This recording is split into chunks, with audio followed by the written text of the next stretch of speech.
Olha a gente aqui, começando um ano de volta, depois dessa série incrível dos 10 Mandamentos. Eu tenho certeza que você acompanhou. Se você não acompanhou, volta 10 vídeos atrás, porque a gente teve uma série linda aí nas férias. Comenta aqui o que você achou nesse período. E estamos de volta para um ano incrível, uma temporada 2025 aqui do Hope Hour. Vou começar apresentando minha primeira co-host, minha primeira colega do ano. Peru! Bem-vinda. Que honra, hein? Participar do primeiro. Tô Primeirão. super feliz. E você... Depois de negar 200 convites nossos... É mentira. Eu tô sempre aqui, só que fazendo outras coisas também. Ah, tá, entendi. Mas eu tô sempre aqui. Ela sempre sai pela culatra, assim, maravilhosamente bem. É um prazer estar aqui hoje. Hoje. Especialmente porque hoje você vai falar com alguém muito especial. Muito. Nosso convidado, como primeiro convidado dessa temporada, não podia ser diferente, porque tem uma história de vida incrível para compartilhar com a gente. O Neto. O pessoal te chama de Neto da Chapecoense? Até hoje. Não tem jeito, né? Tenta fugir, mas não tem como, né? Foi o lugar que eu mais tive sucesso profissional, o lugar que marcou muita gente, né? E marcou tudo por aquilo que aconteceu de ruim também, mas... Já veio até de verde pra marcar isso, de verde, né? Eu acho que a gente tá meio combinando alguma tá coisa. Tá todo mundo um pouco chapecoense hoje aqui, a gente nem combinou, né? Não foi de propósito, mas deu certo. Deu certo, né? Tá todo mundo bem vestido, isso que importa. Mas gratidão pelo convite, prazer estar aqui na Novo Tempo, prazer estar aqui no podcast, prazer estar aqui conversando, falando sobre aquilo que Deus faz, né? Grandes coisas o Senhor fez, né? E a gente precisa repassar isso adiante para que outras pessoas também tenham um pouquinho mais de fé no coração nesse mundo tenebroso que a gente vive. Essa, inclusive, é a minha primeira pergunta realmente pra você, sabe, Neto? Porque assim, vamos até... antes, inclusive, da primeira pergunta. O Neto, ele é ex-zagueiro da Chapecoense. O time ficou conhecido muito mais, até para quem não é do universo do futebol, por conta desse acidente, onde... O Neto é sobrevivente, uma tragédia que aconteceu em 2016, um acidente aéreo que vitimou 71 pessoas. E aí, após o acidente, você inclusive, tentou retomar a sua carreira no futebol, mas dores muito severas na coluna acabaram impedindo que isso pudesse acontecer. Hoje você é palestrante, autor do livro Posso Crer no Amanhã, e você tem muitos motivos para realmente poder crer nesse amanhã, né? E dedica a sua vida à família, fé, missão. Você se converteu de fato, assim, né, em 2012. E você usa essa sua história para falar de superação, de fé, recomeço. Você enfrentou um trauma muito profundo, né? Lutou com isso, perda de amigos. Imagino que um medo muito grande de entrar num avião de novo, né? É uma experiência. É casado, pai de gêmeos, inclusive, olha só. Guerreiro, hein? Guerreiro. Então, você sempre reforça, a gente acompanhou aqui no seu conteúdo, uma frase que você diz assim: sou um homem comum vivendo o extraordinário de Deus. A gente quer hoje conversar muito aqui com você, Neto, sobre essa tua vida hoje. Mas é muito importante, antes de falar do que está acontecendo hoje, contextualizar realmente o que aconteceu, né? Esse acidente aéreo e como você se sentiu. Como é que foi esse momento? E essa sua, inclusive, expectativa de repente, voltar para o futebol, ter essa frustração, de repente, de não conseguir voltar para o futebol. Como foi que você acabou encontrando esse caminho para se tornar um palestrante? Olha, eu sempre tive o objetivo de voltar a fazer aquilo que eu fazia antes da tragédia, né? Que era jogar futebol. Então, depois que tudo aconteceu e eu pude voltar a viver, né? Ser encontrado depois de muito tempo e passar por um processo de reabilitação muito grande, muito severo, para que eu pudesse pelo menos voltar a ter um corpo parecido com o que eu tinha. Eu perdi muito peso, quase 20 quilos, fui o último a ser encontrado, 6 a 8 horas depois, o pulmão estourou. Então, devido às lesões, eu não consegui voltar a ser o atleta que eu era. E o médico me deu o entendimento de que atleta profissional não dava mais. A coluna quebrou, o pulmão estourou, peguei bactéria no pulmão. Então eu me tornei dirigente do clube ainda, fui campeão da Série B, campeão estadual. Mas quando eu saí da Chapecoense, em 2021, eu tinha o objetivo de ir nas igrejas, sabe? Eu tinha o objetivo de contar meu testemunho para edificar a vida de muitos, e esse objetivo era voltado para a igreja.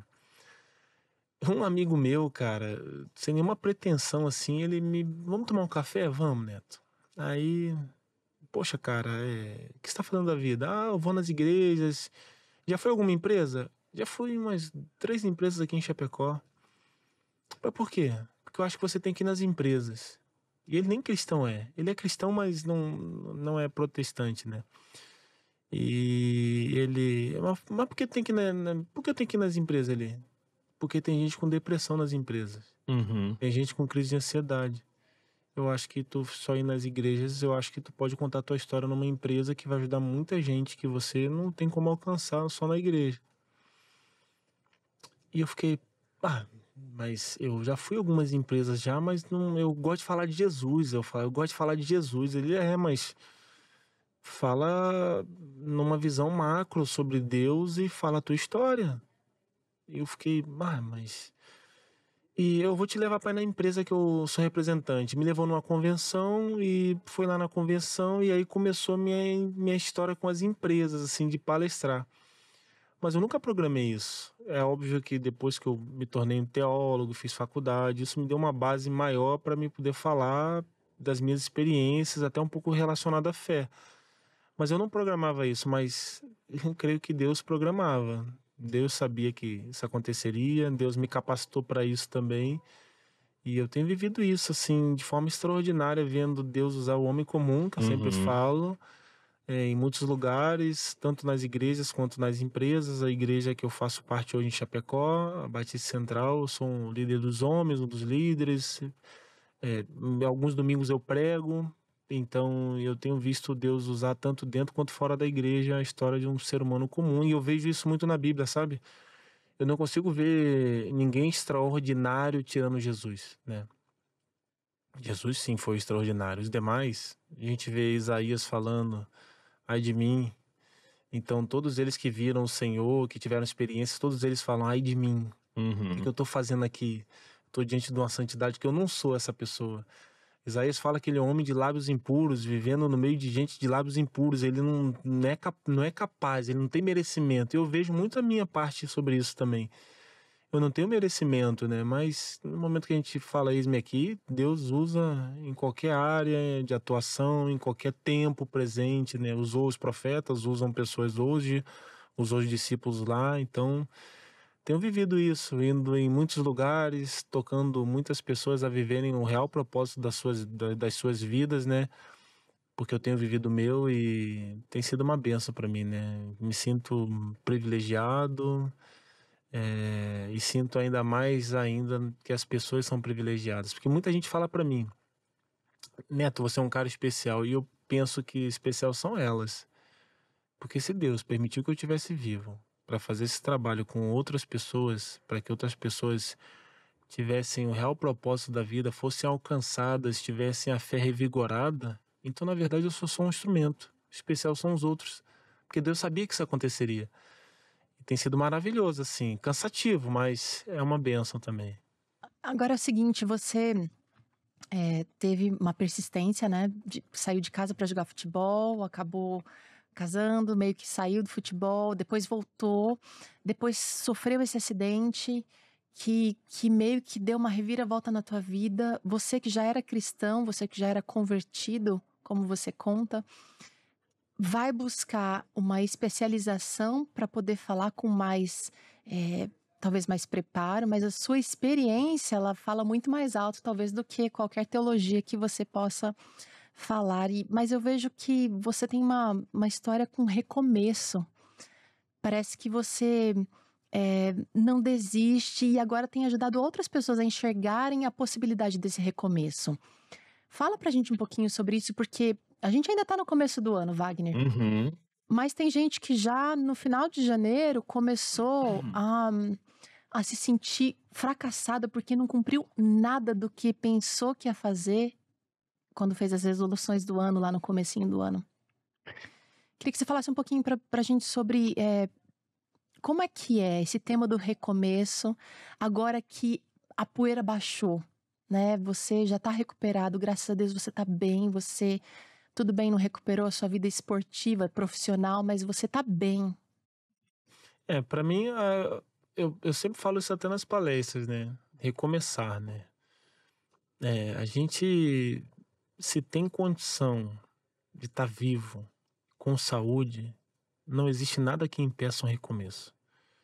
Muita gente, às vezes, por uma experiência ruim, às vezes emocional, uma experiência amorosa, às vezes, né? Namorou, ia casar, aquele cara se transformou numa pessoa ruim e não acredita mais que existam homens bons, né? Eu conheço muita gente assim. Eu tive até uma experiência muito legal da minha personal, que eu botei um foguinho ali entre ela e um outro personal que era um amigo meu, que foi meio... Viveu no mundo, na adolescência, teve filho novo, e quando entregou o coração para Jesus, depois que se separou, muito novo, fez muita coisa errada, nova, né? Não quis mais saber de se relacionar, e uma vez conversando com ela, ela falou, mas não tem homem bom. Eu falei, ora Deus, Deus pode preparar.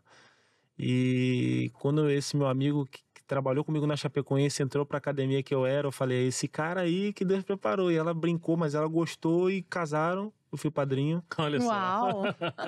Tem uma filha hoje, a Joana, que nasceu, e eu sou padrinho da Joana, e até brincadeiras à parte, ele é bem moreno, ele é um negrão assim, e ela é bem branca, de família italiana, do interior do Rio Grande. Então, antes deles terem a bebê, a Joana, eu falava assim, será que vai nascer um chocolatinho? Vamos ver. Estão juntos, então você pode recomeçar. Se você tem saúde, se você tem vida, e principalmente se você tem fé no coração, nada pode impedir, nada vai impedir de você ter um recomeço. Então eu sempre entendi que, poxa, o que pode fazer com que eu não recomece minha vida é a falta de saúde, cara. Porque quando a gente não tem saúde, quando a gente tá na cama de hospital, e eu passei por isso, ali não é só você, ali é algo que é mais forte do que você. Então eu pude ter essa experiência de quase morrer e depois de ficar vivo, ficar tempos no hospital, sabe? Sabe que você não tomar banho de chuveiro? Eu lembro do meu primeiro banho de chuveiro, cara. Foi espetacular. Eu tomava banho de pano porque meu corpo estava muito debilitado, eu não conseguia levantar, não conseguia sentar na cadeira de roda, eu tinha que fazer tudo com o botão da cama para me sentar para comer, eu não conseguia comer. A primeira vez que fui tomar uma água, eu vomitei, porque fiquei muito tempo entubado, então perdi a força do músculo que faz engolir. Eu tive que recomeçar, então eu pude entender, cara, a gente passou por tantas coisas que nós passamos, aqueles que sobreviveram. O que falta pra mim? O que me impede de ter um recomeço? O que me impede de viver a vida de outra forma? Né, o futebol não deu, me tornei um dirigente, nunca pensei em ser dirigente. A gente foi campeão da Série B, campeão, Deus abençoou. Mas eu penso que se você vive, tem saúde e tem fé no coração, você pode recomeçar, seja lá a área que for, de repente a área profissional, tomei um não, fui desligado da minha empresa, não consegui bater as metas ano passado, mas você pode bater esse ano. Eu fiz essa pergunta porque a gente vê as estatísticas, cada vez mais pessoas, cada vez mais jovens têm pensado em tirar a vida e têm tirado a vida, infelizmente, por questões que antes não faziam parte do nosso universo. Questões que as pessoas podem até considerar não necessariamente um motivo suficiente para chegar nesse ponto. Mas você precisa, agora você tem talvez um novo propósito, né? De despertar nas pessoas essa chama que às vezes só vem depois de um baita chacoalhão, Wagner, sabe? Claro. De uma experiência de quase morte ou de uma perda muito dura. Não é uma missão fácil. Eu fiquei imaginando você descrevendo aí sobre você, né, apertando o botão na cama, não conseguia beber água porque, né, vomitou. Mas eu imagino que mesmo ali você estava muito grato porque você estava vivo. Uhum. Né? Porque enquanto tanta gente que estava ali do teu lado, os colegas e tal, não tiveram essa mesma oportunidade que você teve. Então, mesmo extremamente debilitado, você devia estar sentindo a dor e toda a dificuldade, mas também já uma gratidão e uma vontade de poder se recuperar disso e poder ver qual seria o seu recomeço, como a Teru falou, né? É uma doideira porque, assim, nós, temos a nossa saúde intacta, com um probleminha ou outro ali, mas agora você passa por uma tragédia que você não consegue escovar seus dentes. É. Você não consegue Nossa, tomar é muito água. louco. Você não consegue tomar um banho, alguém tem que vir, você tá todo machucado, alguém tem que passar um pano com sabão em você e te enxugar. Cara, você tem que usar fralda, alguém tem que Trocar a sua fralda. Cara, isso é constrangedor. Mas eu sempre pensei, assim, nessa questão do constrangimento de não querer dar trabalho para os outros que eu nunca dei, entendeu? Então, isso tem esse negócio do nosso... Não sei se é o ego, vaidade, ou se é questão humana nossa mesmo, de, pô, a gente nunca... Dignidade, né? entendeu? Eu nunca passei por isso. Mas, ao mesmo tempo, eu sempre perguntei pro Senhor, não o porquê das coisas, porque depois a gente descobre o porquê aconteceu. Os erros acontecem, são erros humanos, né? Mas para que eu fiquei? O ser humano tem muito isso. O ser humano, pela perda de fé, ela perde o seu propósito. E quando você perde seu propósito, você não é grato por nada. Mas eu imagino Entendeu? que seja um caminho que não tem condição de ser diferente, né? Você tá num avião, quantas pessoas tinham lá no voo? 77. 77. Tivemos 6 sobreviventes. Isso. Não tem como não fazer essa pergunta, né? Porque se você não acredita em Deus, você até pode falar, foi, sei lá, sorte, foi o destino, né? Algo assim muito aleatório e sem sentido. Mas alguém que acredita que tem uma força maior, que rege esse universo, que o que acontece tem sim, de uma forma, uma permissão de Deus, a vida da gente, Deus tem um plano para nossa vida. Não tem como não olhar e pensar, tá, por que eu tô no grupo desses 6? Eu não tô no grupo desses 71 que se foram. E o que eu vou fazer para honrar essa oportunidade que Deus me deu de continuar aqui? Acho que não tem um outro caminho, né? E o que eu vou fazer? Como eu vou a partir de agora? Porque a sua vida, né, dentro de um hospital e nessa situação como um todo, como recomeçar e como honrar essa oportunidade de estar vivo? A gente não faz programações para o futuro, né? Eu sempre pensei assim. Eu fui vivendo a minha vida tentando ser atleta profissional, não consegui. Entrei como dirigente, tive sucesso no primeiro ano, no segundo ano foi muito ruim, então eu tinha feito o curso de teologia, me formei na faculdade, mas sempre pensando na questão pastoral, ministerial. Até o pastor, pode ser que tenha um concílio esse ano para que eu seja pastor da Igreja Batista, é um negócio que me dá um calafrio, porque é uma responsabilidade muito grande. Sempre meu pastor é uma responsabilidade. Eu amo isso, mas a gente quer cuidar de vidas, né? Então isso é diferente, né? Não é pastor para ter um cargo, né? É pastor para cuidar de gente. Então eu sempre fui programando a minha vida de acordo com o que Deus ia me apresentando. Mas quando surgiu essa questão, poxa, de cuidar de pessoas, né? E empresas, eu senti que era o meu propósito, sabe? Sim. Eu senti que era o meu propósito quando você ministra uma palestra ou você ministra a palavra, como ministrei há 3 semanas atrás, 4 semanas atrás na igreja, e as pessoas, pô, falou muito comigo. Isso não é que traz uma glória pra mim, mas, poxa, um ser humano comum como eu tá sendo usado por Deus, cara. Isso aí é fantástico. E quando a gente reconhece isso, a gente não traz o ego pro nosso lado, a gente deixa de lado o ego e fala, pô, Senhor, eis-me aqui, tá me usando mais do que eu acho que eu poderia ou deveria ser, porque eu sou comum, eu não me sinto melhor do que ninguém.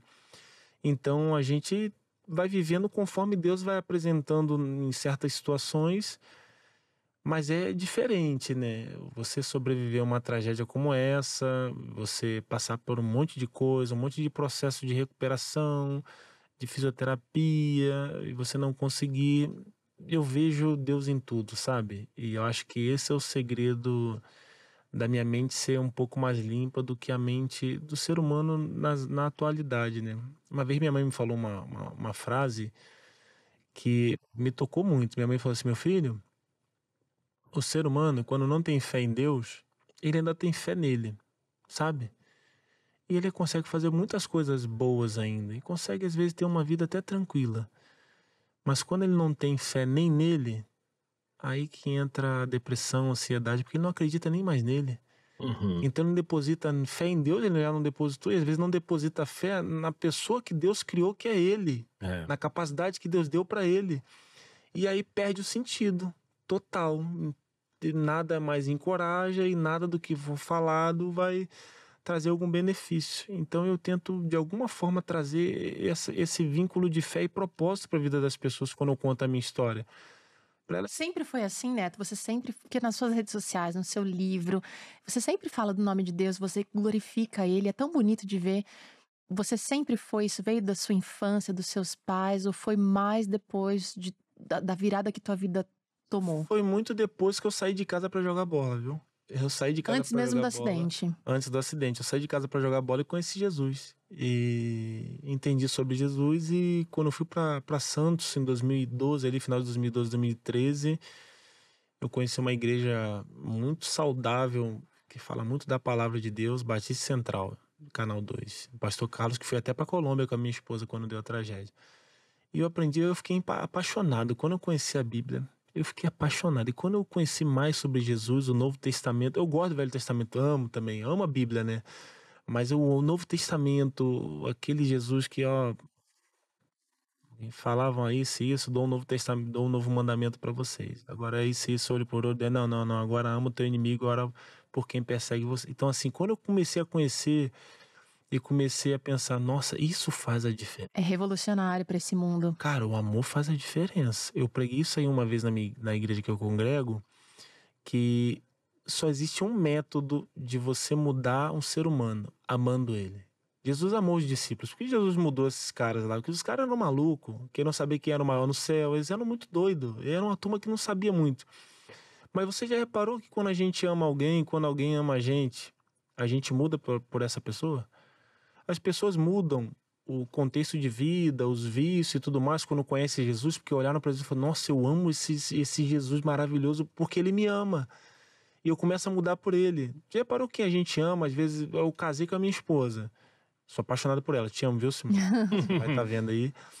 Sou apaixonado por ela. Aliás, ela é uma super força também nessa sua trajetória de vida, né, Neto? Ela é o que me fez ser resiliente também, vem muito por conta da minha família, da minha mãe, meu pai e minha esposa. Então, quando a gente ama alguém, a gente muda por essa pessoa. Então, quando eu conheci minha esposa, eu era de um jeito. Quando eu casei, tive filhos, eu fui tornando de um jeito que ela gostaria que eu fosse.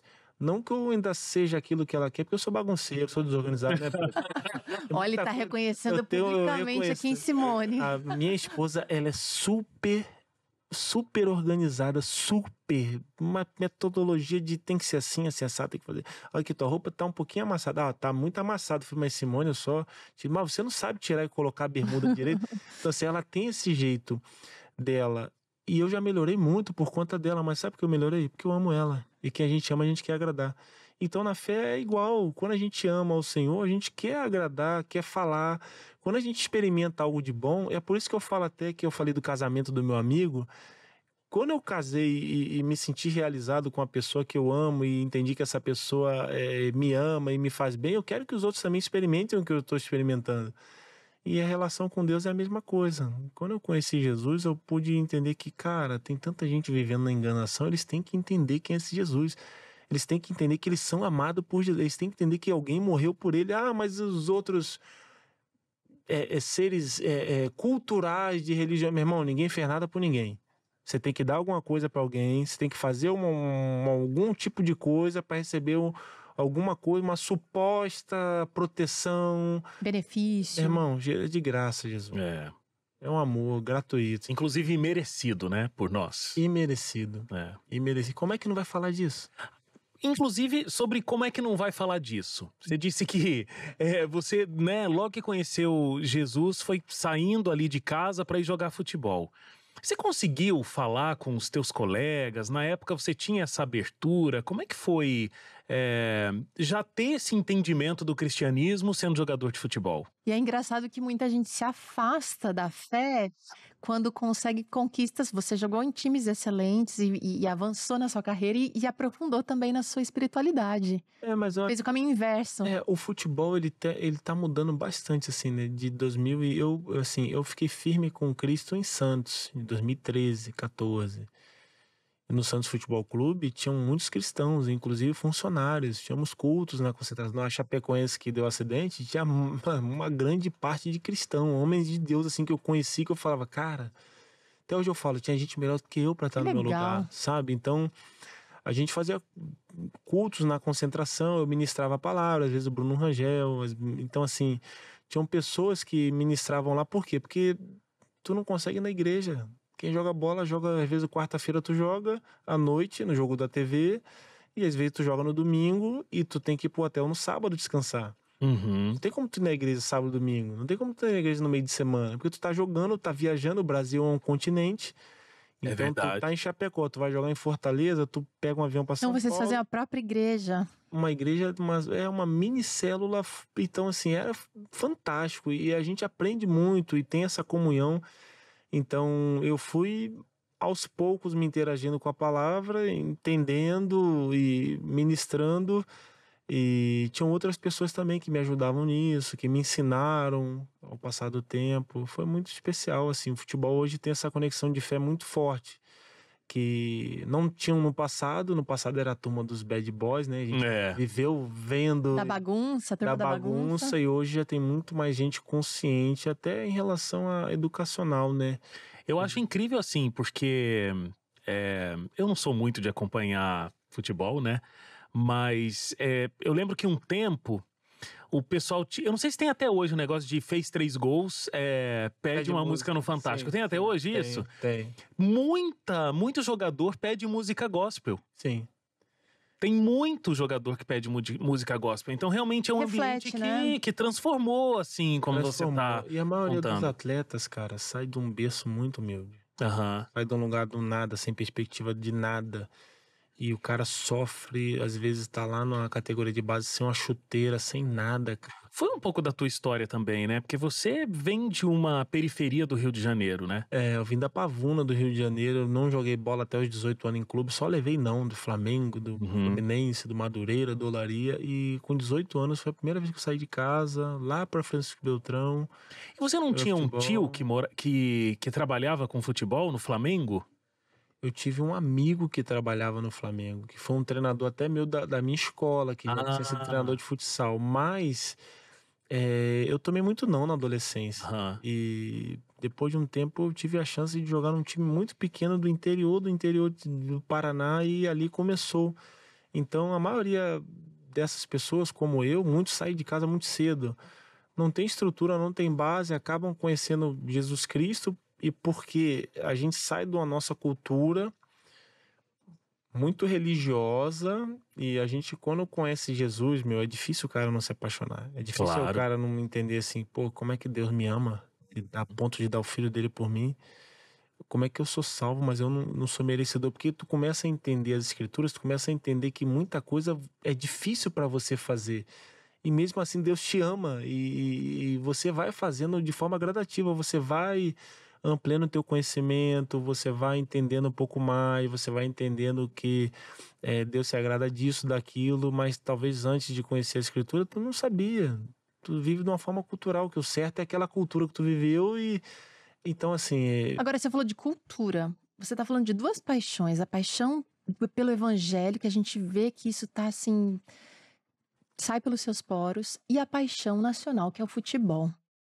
E você abriu mão dessa ideia, talvez pelas limitações que o acidente te trouxe, mas isso poderia ter deixado você muito, muito para baixo, porque nós não estamos falando de uma escolha de uma faculdade, a gente está falando de uma cultura do futebol, e você chegou no sucesso, você chegou lá longe onde muitos meninos sonham em chegar. Você acha que a sua espiritualidade, a sua fé ajudou você a não cair mais abaixo no fundo do poço,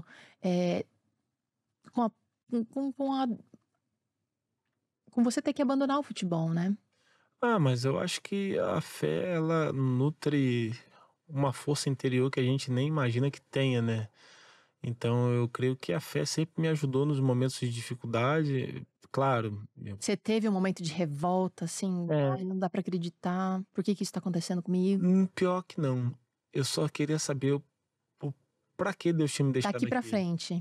Não porque a gente soube dos erros, né? Mas eu queria saber o pra que Deus me deixou aqui. Então, quando, assim, é uma dificuldade do ser humano, viu? O ser humano ele tem uma dificuldade de entender que Deus está no controle quando tudo sai do eixo. meio que aceitar os desígnios? Porque tu me abandonou, Senhor. Às vezes Deus não abandonou. Deus abandonou Jó quando ele perdeu a família, quando ele perdeu os filhos, né? Não, Deus não abandonou. Então, eu entendi que Deus tinha me deixado um pouquinho mais de um período aqui de vida. Óbvio que quando você quase morre, você entende mais ainda sobre a morte. Você sabe que isso aqui não é para sempre. Então, você tem essa real noção que tudo mudou, você tá aqui, até você tá aqui mudado, muito diferente. Então, você começa a entender, Deus me deixou um pouquinho mais de tempo aqui. Eu vou fazer aquilo que Ele se agrada. Então, isso tira um peso quando você entende que Deus está no controle, mesmo quando tudo deu errado, que não saiu do jeito que você queria. Porque as pessoas, elas colocam muito peso porque elas falam, por que tu me abandonou, Deus? Por que isso aconteceu? Você não é comigo. Cheguei até aqui, agora... até aqui e não deu certo. Não, tipo assim, tapete Senhor, puxou. o que o Senhor quer no meio disso?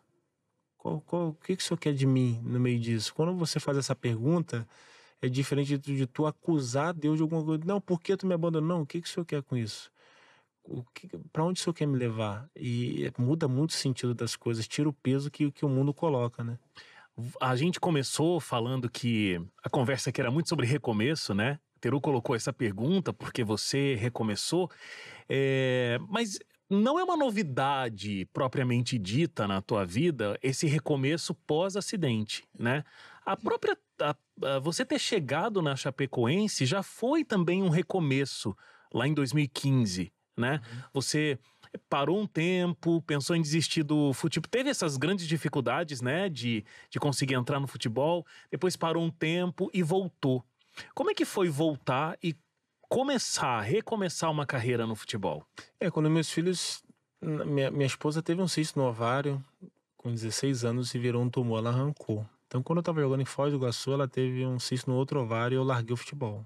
Uhum. Fui morar de favor com a minha sogra lá em Francisco Beltrão. Lutando pra ter uma carreira, né? Lutando, e eu parei de jogar futebol.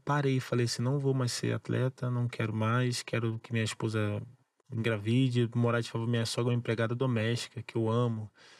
A tia Elza, eu chamo ela de tia, não consigo chamar de sogra. Eu também chamava minha sogra de tia. Ela hoje é falecida, tem um carinho enorme por ela, mas eu também chamava ela de tia. Tia Elza, eu não consigo chamar de sogra. A minha era tia Geni. A minha sogra falou, vamos lá na tia Elza, porque... E assim, eu morei de favor com ela, passamos apertos, eu trabalhei até de barman, trabalhei numa loja para ganhar R$350 por mês, então foi tudo muito... Você queria dar o suporte para sua esposa. Eu queria tentar ser pai, e eu sabia que se ela com esse cisto no ovário, se esse cisto virasse um tumor, ela já tinha perdido um ovário com 16 anos, eu não poderia ser pai, e eu queria que ela fosse a mãe, eu casei com ela para ela ser a mãe. Passamos muitas dificuldades morando com a sogra, com meu cunhado e com a minha cunhada. Foi uma barra. E meus filhos, Deus deu a dádiva dela engravidar de gêmeos com um único ovário. Claro que eu falo que é por causa do marido dela, né? Mas eu sei que foi Deus, né? Eu sei que foi Deus, mas eu tenho que falar isso pra ela, porque a mulher também, tudo é por causa dela. Então tem que... Gêmeos, é por causa da minha família. Que eu tô falando. Mês da mulher, deixa ela, achar que é ela, gente. Mês da mulher, então ela fala assim, o filho é relaxar lá, puxou tua família. Isso aí, os defeitos é do marido. Tem a parte ruim é do pai, né?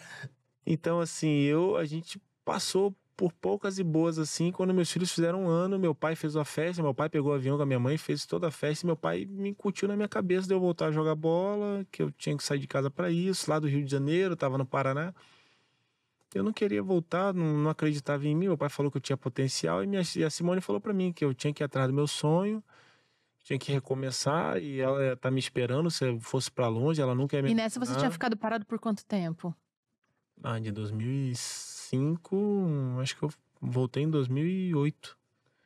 2006 ainda joguei, 2008, Na mas carreira de futebol, eu falei 2015, então foi 2008. que 2015, quando eu fui pra Chapecoense, foi um outro recomeço. Porque... você não voltou direto pra Chapecoense. Porque eu perdi um pênalti no Santos, a gente perdeu a final do Campeonato Paulista. Sei. Aquele peso, hein? E eu fui pra Chapecoense, num time que todo mundo falava, time pequeno, vai cair, tá na Série A, e a gente teve um recomeço muito bacana, que a gente não caiu. 2015 foi um ano muito bom, 2016 um ano maravilhoso até a tragédia, então eu tive alguns recomeços. É óbvio que o pós-tragédia é um recomeço muito diferente, porque não é um pênalti perdido, não é um não que eu levei de alguém, não é um gol que eu perdi ou um título que eu perdi. Ali eu perdi amigos, perdi a vida de muitos, perdi os meus sonhos também, os sonhos de tantos, assim, que lutaram comigo. Então é um outro tipo de recomeço. Tive que ter fé novamente Sim. para recomeçar. E como eu disse, se você tem saúde, tá vivo, tem saúde, tem fé, cara, não existe nada que te impeça de recomeçar. Talvez as coisas não recomecem do jeito que você queria, mas você tem que ter esperança, tem que acreditar que Deus está no controle, mesmo em meio às dificuldades, que, como eu disse, é o mais difícil para o ser humano. Acreditar que Deus está no controle, que Deus está dando suporte, que Deus vai dar graça, mesmo quando sai tudo do jeito que a gente queria, a gente não consegue realizar o que a gente queria, a gente não consegue estar nas metas, a gente não consegue, tem uma decepção profissional, amorosa, e a gente pensa, por quê? Não, eu sempre pergunto, para quê? Pra quê? Eu tenho a impressão de que para recomeçar de verdade, a gente precisa zerar expectativas. Porque às vezes a gente quer recomeçar do jeito da gente. Quer chegar lá, quer alcançar X, Y, quer fazer tal coisa, Do mas jeito que a gente idealizou. o recomeçar com Deus não é bem do jeito que a gente imagina ou sonha, não é, Neto? É muito diferente. Recomeçar com Deus é confiar. É. Confiar por completo. Porque a gente quer recomeçar do nosso jeito, porque a gente tem uma visão que aquele jeito que a gente vai ter um recomeço é o jeito que vai dar certo. Em muitos momentos Deus permite que as coisas vão dar certo lá na frente, mas o recomeço tem que ser de uma outra forma. Às vezes o nosso recomeço profissional é achando que vai trabalhar numa área, e às vezes Deus coloca numa área diferente e você vai chegar lá. Mas o começo vai ser aqui. A gente começa a desacreditar. Por quê? Porque a gente olha muito com os olhos carnais, né? A gente não olha com os olhos espirituais em cada oportunidade. Eu sempre procurei tentar olhar com um olhar diferente, né? Essa chance que eu tenho, é isso que está acontecendo. A minha vida como palestrante foi assim. Um amigo, não, você tem que ir lá, você tem que falar para a empresa. Não, mas, cara, eu falo para a igreja.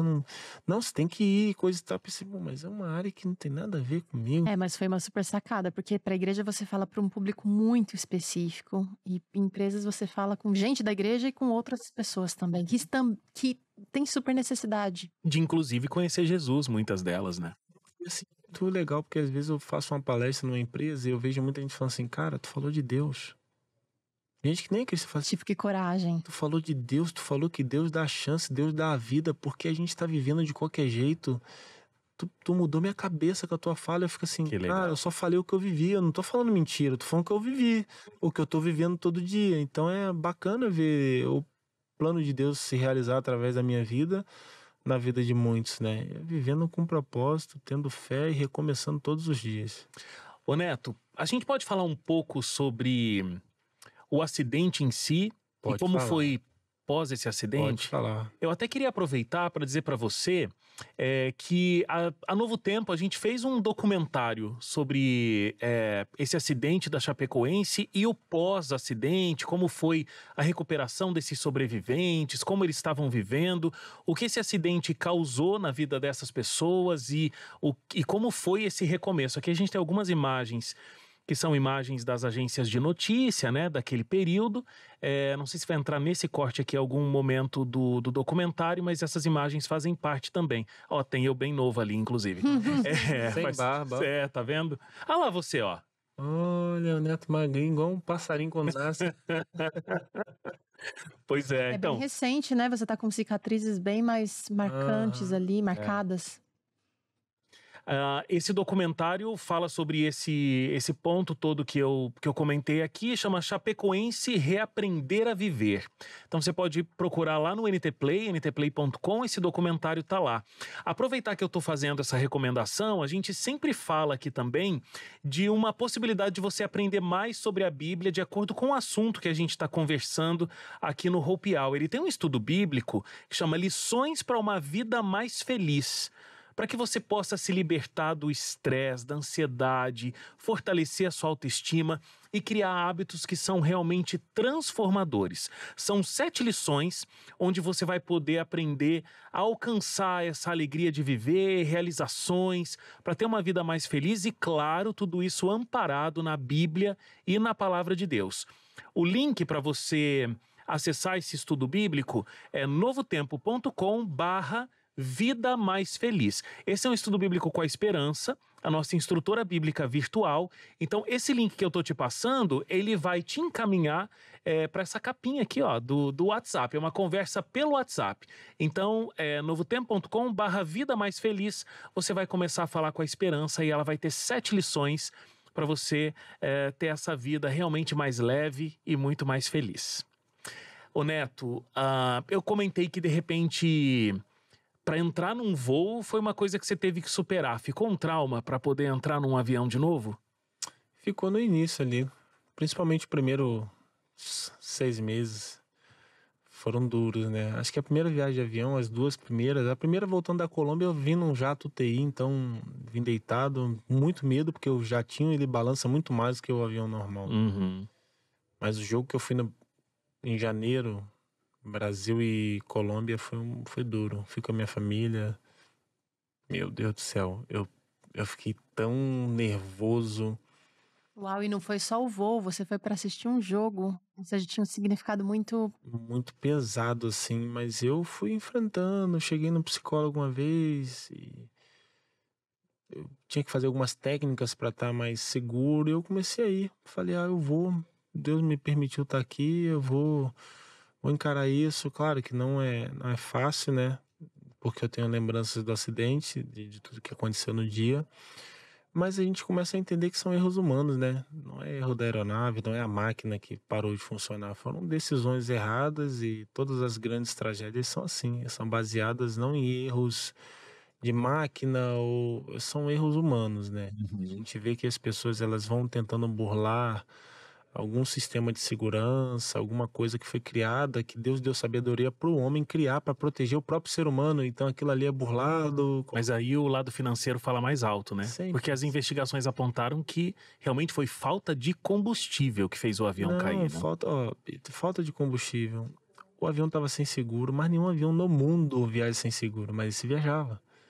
O controlador de voo liberou um avião sem gasolina, ele tinha que... Porque um avião, quando sai, por exemplo, de São Paulo para o Rio de Janeiro, ele tem um controlador de voo que pega aquele modelo da aeronave, quanto de combustível ele pode ficar voando. Vai voar 4 horas de combustível, daqui para o Rio é 1 hora. Então você pode ir, porque você tem um limite de gasolina. Você não pode chegar com um limite de gasolina em qualquer aeroporto no mundo. Se vir um avião dos Estados Unidos para cá, ele tem mais 4, 5 horas de voo, porque pode ser que o aeroporto esteja fechado, ele tem que taxiar ou tem que ir para outro lugar.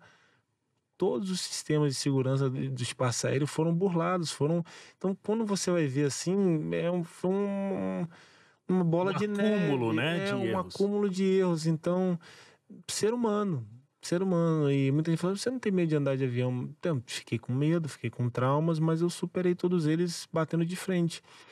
Agora, é verdade que você teve um sonho antes de embarcar e você sonhou com acidente, sonhou que você viu tudo isso? Como é que foi pra você? Você não relutou em entrar naquele avião? Eu sonhei que caía do avião e ficava vivo na sexta-feira, o acidente foi na segunda. Mas o meu medo era ir pra São Paulo, que tinha um jogo do Palmeiras no sábado. Esse era o meu medo.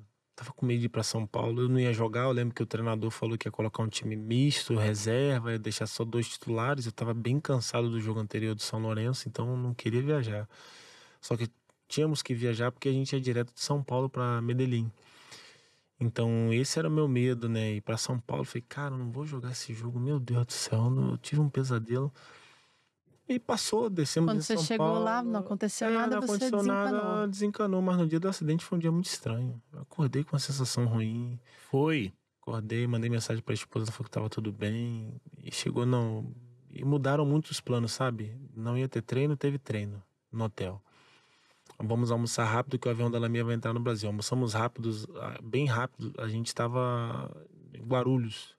Almoçamos, os jogadores comeram.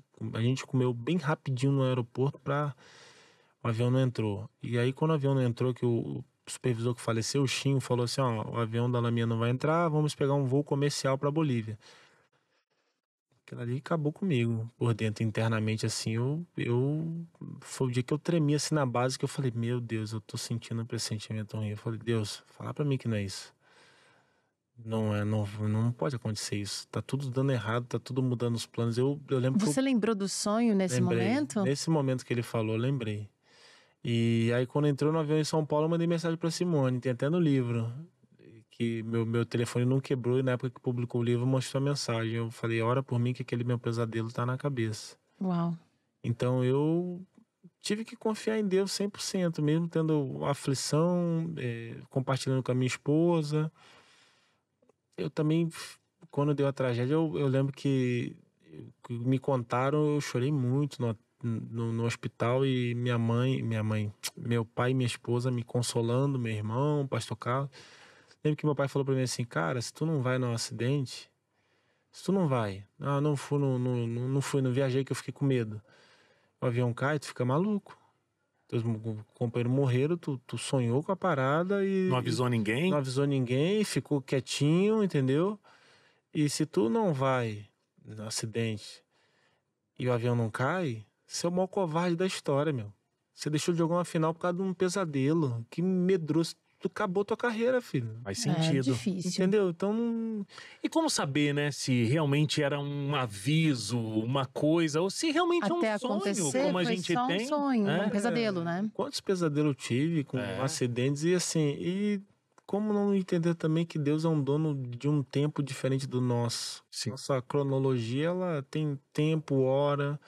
Deus, ele já viu lá o que vai acontecer, ele já sabe quem é salvo, ele já sabe quem... Ele já sabia que Judas ia trair, ele já sabia de tudo. Então, ele sabia que...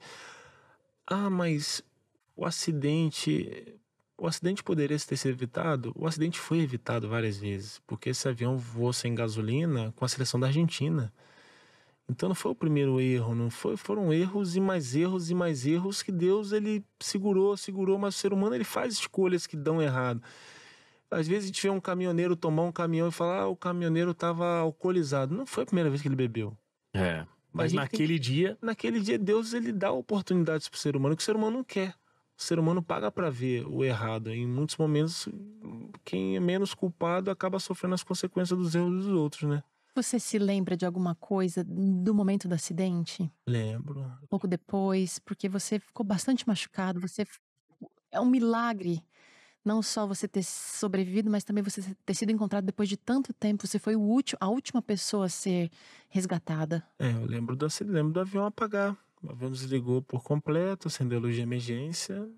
E foi como o meu pesadelo. Pânico. Foi como o meu pesadelo. Não, muita gente dormindo. Eu olhei assim e eu já... Isso não pode acontecer. Eu sonhei com isso, o avião desligava, não é possível que o avião desligou aqui, a luz de emergência acendeu e depois o avião desligou, não tinha motor. Eu lembro de eu orar muito, o avião balançar muito, fazer um alarme, pi, pi, pi, e eu lembro de eu orar, eu olhar o Bruno Rangel, que era o maior artilheiro do clube, me olhar nos olhos assim e começar a fazer uma oração.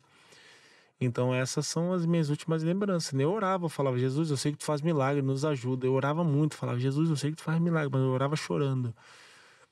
Mas eu não enxergava. Eu não enxergava que eu ficaria vivo. Aliás, o que eu vi ali era a morte de todos nós.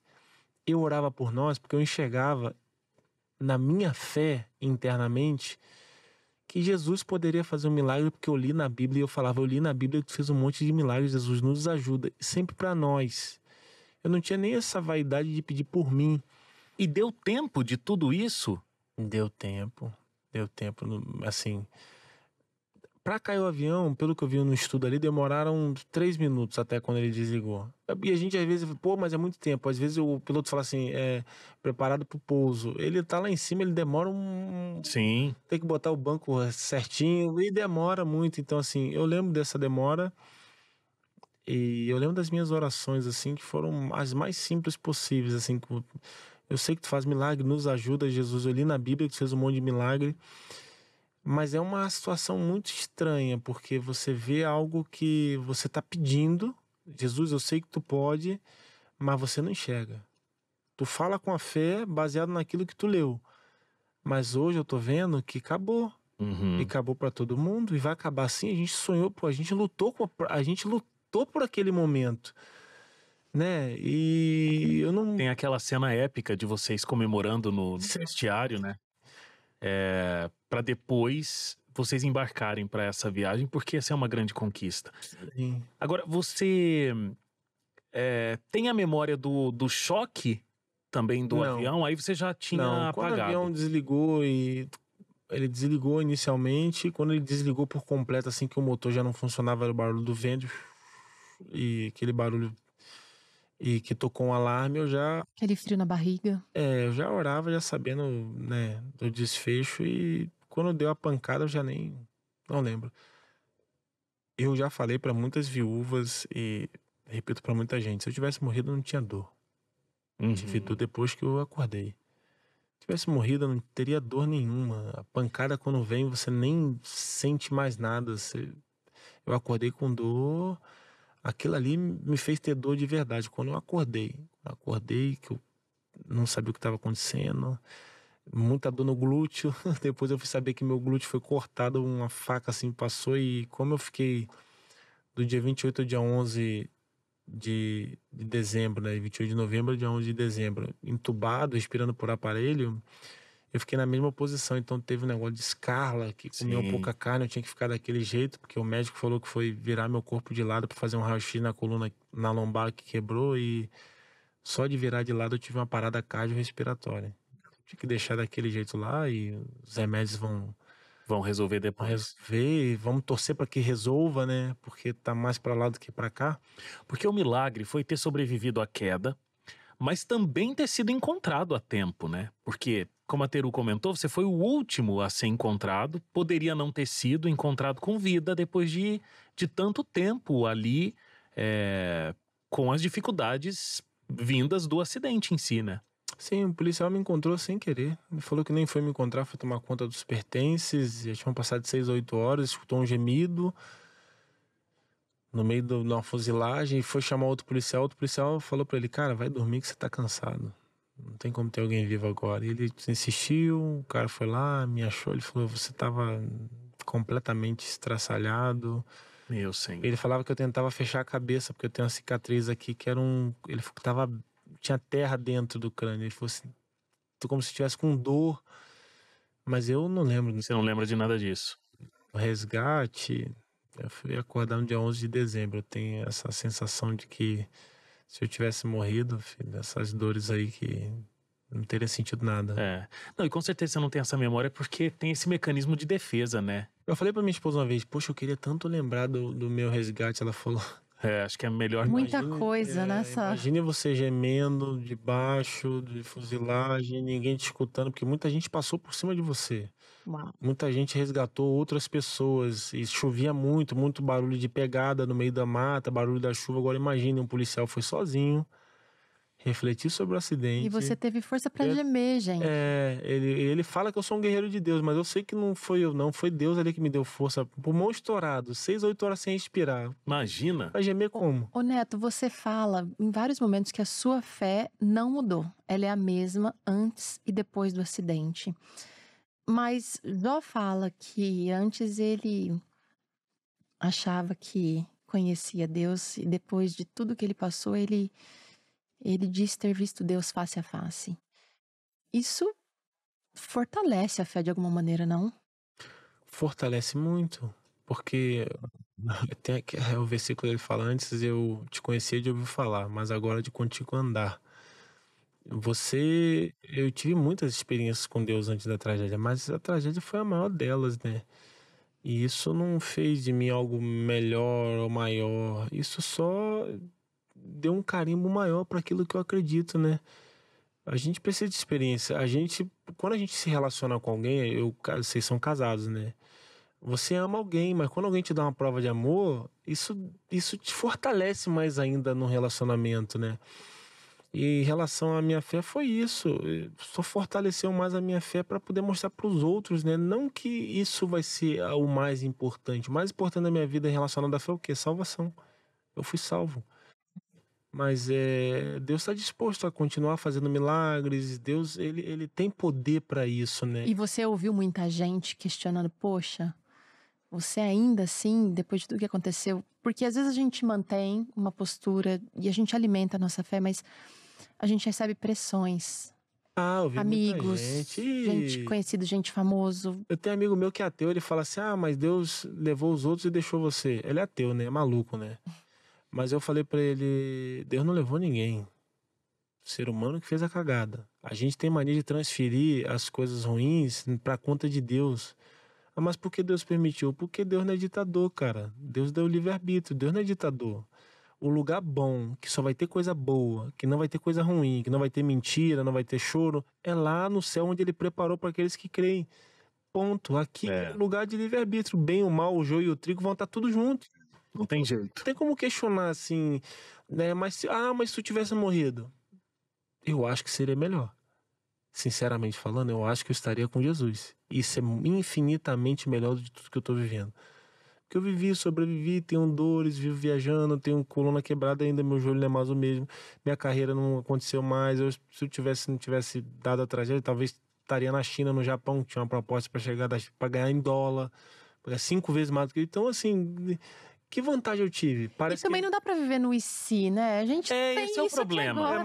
Mas esse que é o problema. As pessoas olham como se você tivesse alguma vantagem daquilo. Pô, você sobreviveu, teve vantagem. Mas que vantagem se minha vida era muito melhor do que agora? Entendeu? Profissionalmente, espiritualmente também eu tava com a vida muito estável. Não que piorou, melhorou, mas eu tinha uma estabilidade que eu, depois da tragédia, claro, eu tenho a estabilidade que Deus me dá, independente do que aconteça, porque acabou o futebol, Deus abriu outras portas e me deu outros meios. Mas humanamente encarando, você perdeu. Perdi, claro. Perdeu muita coisa, né? Então, assim, mas então Deus nisso, Deus, ele quer me usar como instrumento dele para um propósito dele, e ponto. Ah, mas e a vida? Gente, nós não nascemos aqui para viver para sempre. O ser humano não entende isso. O ser humano vive, por isso esses questionamentos. O ser humano acha que é para sempre, ou o ser humano acha que tem que ser do jeito dele. É difícil entregar para o Senhor, é difícil confiar completamente. E quem te ajudou nessa história toda? Porque recomeçar envolve superação. Superar alguma coisa não é simples, né? Como é que foi? Você coloca muito Deus sempre quando você fala, mas Deus também tem os seus instrumentos humanos, né? Às vezes a família, os amigos, a fala de alguém, um terapeuta. Quem foi um pilar importante? Quais foram os pilares importantes, além de Deus, claro, para que você conseguisse superar, se reerguer, sobreviver, como, né, esse é o tema da sua palestra? Tirando a fé, a família, né? Mas vai de longe, porque você tem um propósito relacionado à fé, mas você tem um propósito também de fazer outras pessoas felizes também, você tem um propósito de cuidar. Eu como marido, como pai, eu tenho um propósito de cuidar da minha esposa e dos meus filhos, o propósito lá de Adão e Eva lá. Adão tá no jardim, Deus fala para ele, você vai tomar conta desse jardim, você vai cultivar e guardar. E eu levo isso para minha família, para o meu trabalho. Cultivar é nutrir, é fazer crescer. Guardar é proteger. Então, tudo isso me deu forças, porque eu entendi, cara, eu sobrevivi. Ponto, Deus me deixou aqui. Cara, tem minha esposa agora para cuidar. Ela cuidou pra caramba de mim. Tem meus filhos, eu tenho que continuar lutando, eu tenho que botar comida dentro de casa, eu tenho que trabalhar, eu tenho que estudar, eu tenho que evoluir, eu tô aqui, preciso crescer. Tem meus pais, que eles já me viam como uma referência, porque eu saí de casa, o caçula, que enfrentou o mundo. Então, apesar do Neto ter sofrido algo, tem muita gente por trás do Neto.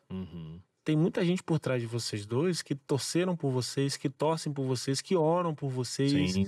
Que acompanham vocês, que se vocês estão felizes, eles estão felizes, se vocês estão tristes, eles também estão. Então, assim. Tem muita gente que acredita na gente, quando a gente não tá botando essa fé toda na gente. Bem isso, então, assim, a família é um pilar extraordinário, é um pilar que te faz ter mais fé para quando tudo der errado, te faz ter mais fé para acreditar que Deus está no controle, te faz ter mais fé para acreditar que as coisas vão dar certo lá na frente. Porque você tem algo a mais para você lutar, né? Às vezes a gente luta por nós mesmos, a gente não quer lutar mais por nós mesmos. Quando você olha, tem gente que depende de mim, tem gente que me ama, tem gente que tá acreditando em mim, tem gente que tá feliz por eu estar aqui. Não dá para fazer de qualquer jeito. Sim. Não dá para viver de qualquer jeito, meu. Não basta Deus te abençoar e as pessoas. Então é isso, eu acho que a família é um pilar assim extraordinário que se torna tão eterno quanto a fé, eu Uhum. poderia dizer. Porque um dia eu vou passar por aqui, eu não vou mais estar aqui. E certamente meus filhos, eles vão falar para os filhos dele quem eu fui. E intimamente eles vão carregar um pedaço de mim, seja no jeito, seja na teimosia, seja no jeito de falar de Deus, alguma coisa eles Na vão carregar. desorganização da casa. Da desorganização, a toalha molhada na cama. Alguma coisa eles vão carregar da minha pessoa que vai se tornar eterno. Não, claro, Jesus é eterno. Jesus era antes de todas as coisas. Não sou como Jesus, nem não tenho essa pretensão. Mas a gente deixa marcas eternas aqui. Então a família ela é parte disso, né? De- certamente foi o pilar depois da fé que me fez acreditar, me impulsionar para ser quem eu sou hoje. Excelente. Eu falei que o tema da palestra do Neto, né, é sobreviver. Aproveitando esse gancho da sobrevivência, mas você fala sobre como viver mesmo, né? Sua palestra é sobre Aproveitando a vida. isso, como viver, né, nesse mundo. E, inclusive, uma mensagem muito forte de recomeço. O que você diria aqui, como uma mensagem final para o pessoal que está acompanhando a gente? O que é recomeço para você? O que é viver para você hoje? Olha, a minha vida ela tem um propósito bem definido, né? Revelar Deus em todas as minhas ações, né? E recomeçar sempre, cara. Eu não sei qual o problema que cada um tá passando aqui. Uhum. Como eu disse, a nossa vida é feita de muitas repartições, muitas áreas, né? Emocional, espiritual. Talvez só da igreja, né? Você tem outro lugar para congregar. Não existe um único lugar. Não existe uma única pessoa. De repente foi um marido largou, sei lá. Alguém te ama, alguém de repente está sofrendo a mesma coisa que você está sofrendo aí e Deus pode uni-los novamente. Então, foi mandado embora do emprego, né? Talvez você ache, acabou meu mundo. E você pode recomeçar. É óbvio que pode. Se você tem saúde e principalmente se você tem fé, você pode recomeçar. O que eu peço para o ser humano fazer é que vivam um pouco mais com excelência. Tem um versículo na Bíblia que diz que se a gente come ou bebe, quer comais, bebeis, façam tudo para a glória de Deus. Então aproveite para ser a melhor mãe, o melhor pai, a melhor filha, o melhor filho, o melhor colaborador da tua empresa, o melhor funcionário, o melhor patrão, o melhor chefe, o melhor editor, o melhor repórter, o melhor tudo. Para a glória de Deus. Deus se revela em muitos momentos, não pela fala sobre Jesus, mas pelo comportamento humano seu dentro da sua casa, porque às vezes é fácil ir na igreja, é difícil ser igreja dentro de casa.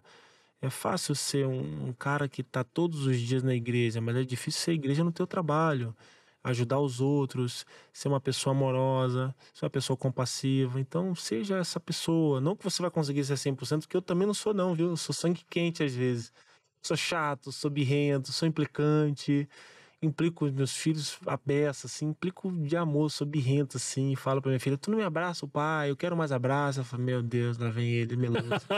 Quantos anos ela tem? Eles têm 17 anos já, eu tive filho vão fazer 18 Nossa. agora. Que legal. Meu casal de gêmeos. Então, seja a melhor pessoa, cara. Revele Deus através daquilo que você faz, daquilo que você é. Façam tudo para a glória de Deus. Eu acho que quando você entende esse propósito, você entende o local que você está, a família que você está, o local que você serve como congregação, igreja, você pensa, eu preciso melhorar. Isso dá mais sentido e propósito para a vida. Excelente. Acho que não tinha discurso melhor pra gente começar aqui essa temporada, né, Uau. do Hope. Muito obrigado, viu, Neto, pela tua participação aqui, mas principalmente pela tua vida que está sendo dedicada em ajudar outras pessoas, né, a Pela se tua mensagem reconectarem. de vida, né, Com Wagner? certeza. Isso tem um poder tremendo, porque você tem uma experiência de vida muito forte, você poderia, inclusive, ter um discurso muito mais inflamado sobre isso. Sabe, aquela coisa, não, eu sobrevivi, olha, você pode fazer isso, você pode fazer aquilo, e você não... É sensacionalista, né? Exatamente, mas o que eu percebo E inclusive eu te entrevistei há quase 10 anos e te entrevistando hoje, tem uma diferença muito grande do neto de 9 anos para o neto de hoje, né? Eu sinto assim que você tem uma mensagem muito forte, mas você se coloca num segundo plano. O primeiro plano é Deus, a sua fé, o que Deus pode fazer na vida das pessoas, e não a tua história como sendo essa coisa magnífica, encantadora. Que palavra que você usou? Sei lá. Sensacionalista. Isso. Para poder vender uma palestra. Não é esse neto que a gente vê. A gente vê alguém que tá trabalhando Que para tá mostrar vivendo o esse Deus que propósito. serve. Eu ouvi do pastor Robson Aleixo uma vez que Deus ama através das pessoas. E tudo que você falou agora aqui nessa sua mensagem final, eu fiquei pensando, cara, às vezes você aí de casa tá esperando, tá precisando de um abraço, você tá esperando, mas quando eu vou e ofereço esse abraço, eu tô refletindo essa glória de Deus, Neto, de maneira muito prática, oferecendo algo que eu acho que eu não sou capaz de oferecer. E é interessante como Deus aquece o nosso coração quando a gente meio que só vai, só obedece, só faz o que tem que ser feito. É bem isso. Deus, ele, em muitos momentos, ele quer que a gente faça aquilo que ele fez, seja aquilo que ele é. A gente vê na Bíblia, Deus é um Deus misericordioso, gente. E Jesus fala, vocês dão um dízimo da hortelã, do coentro, mas vocês esquecem da fidelidade, da misericórdia, da compaixão, algo assim. Então, a gente precisa ser o bom perfume, exalar o bom perfume de Cristo, o bom aroma de Cristo. E é difícil isso. Uhum. E é por isso que eu não crio esse sensacionalismo. Uma vez eu fui numa empresa, cara, eu tenho ido em muitas empresas e tem dado resultados assim. Eu fui dar uma palestra na Bosch, aqui em São Paulo, sobre acidente de trabalho, de CIPAT. Eu falei, mas eu nunca dei palestra de CIPAT. Motivacional, ele fala tudo que você falou, mas você sofreu um acidente de trabalho e fala da tragédia. Os caras ficaram 600 dias sem acidente de trabalho com afastamento. Uau! Ah, mas o Neto é fera? Capaz, gente. E por que eu não me sinto assim? Porque eu já sei que isso aqui é curto. Eu não vou fazer um sensacionalismo para me ganhar dinheiro. Talvez eu ganhe o mundo e perca minha alma. Eu não quero isso. Exatamente. Eu quero que as pessoas entendam que Deus é um Deus acessível para todo mundo e que eu não sou mais especial e ela é menos especial do que eu. Mas que ela é tão especial quanto qualquer outra pessoa que Jesus morreu e entregou sua vida por ela. Então, assim, eu não consigo. Claro que tem muita gente que faz um tipo de sensacionalismo. Uma vez eu fui numa empresa que o dono da empresa falou assim, eu amei tua palestra porque tu não se vitimiza em momento algum. É exatamente isso. Tu não usa da tragédia né, eu sou um coitado, tu usa para ajudar os outros. Então, assim, o ser humano, ele, em muitos momentos, ele tem uma essência muito maligna de querer ser como Deus. Isso maligno, isso lá ele mostrou isso lá no céu, onde ele estava com Deus. Ele queria ser como Deus. E as pessoas, às vezes, elas gostam de agir como deuses. Então, elas querem essa glória que eu já entendi que eu não mereço, não quero. Quero transmitir, transportar para quem merece toda essa glória. E eu me coloco como instrumento. Quando você se coloca como instrumento, você não se coloca como cabeça, não. Você se coloca como uma pessoa que está servindo. E para mim é maravilhoso, porque eu estou tendo a chance de ficar vivo e de poder fazer aquilo que Deus me chamou para fazer. Cara, o que eu vou querer mais com isso, né? Não tem mais como não transmitir a glória para quem é devida e ajudar pessoas. Isso para mim já é fantástico. Ah, mas... e quando as pessoas te elogiam, falam bem de você e, pô, glória a Deus. Deus está usando um cara mais ou menos comunzinho e tá ajudando pessoas. E um dia que eu partir daqui, cumpri minha missão. Isso que importa. Muito Isso bom. aí. Realmente, eu aceitei o Hope Hour. No dia certo, no dia certo. Muito bom. Neto, você tem um Instagram pra gente poder compartilhar aqui? Tem o Instagram.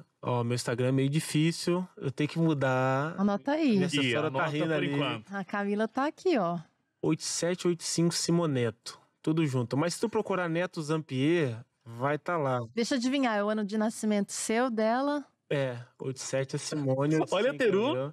Tá vendo? 8785. É pra fazer sentido pra gravar, entendeu? Mas, ó, quem tá assistindo viu aqui passando na tela, vai ficar mais fácil. Você que tá ouvindo, nós vamos falar mais uma vez. 8785 Simoneto e o Facebook Neto Zampier. E também tem Neto Zampier no TikTok. Tá. Tô produzindo muita coisa não, mas a gente vai começando ali. Tem que começar. Mas a tua produtora olhou com uma cara assim, nós vamos uniformizar esse negócio. meu Uniformizar, verdade. Teru seu, Teru Gouveia? Teru Gouveia NT. Ah, porque ela é NT, ela é muito institucional. Sou. Obrigado, Neto. Eu que agradeço. Muito obrigado. Deus continue abençoando muito a sua vida e a sua família. Amém. Que Deus continue abençoando vocês também para trabalhar nesse ministério que parece que não é um podcast, mas é um ministério Com também certeza. que leva uma palavra de fé e Sim. esperança para muita gente. Obrigada por estar aqui com a gente. De coração. Obrigado você também por estar aqui com a gente. Volta mais vezes, Eu tá? volto. Muito bom. Só me convidar que eu Muito volto. bom ter a sua companhia aqui com a gente, Obrigada. Teru. Obrigado, então, a você. Terminamos o primeiro episódio de 2025, Fora das Férias. E eu espero que você tenha gostado da nossa conversa. E volte aqui todas as semanas, porque é assim, toda semana, uma conversa muito boa para poder realmente fortalecer a sua fé, a sua espiritualidade. Esse é o propósito aqui do Hope Hour, tá bom? Um abraço para você. A gente volta semana que vem. Tchau, tchau.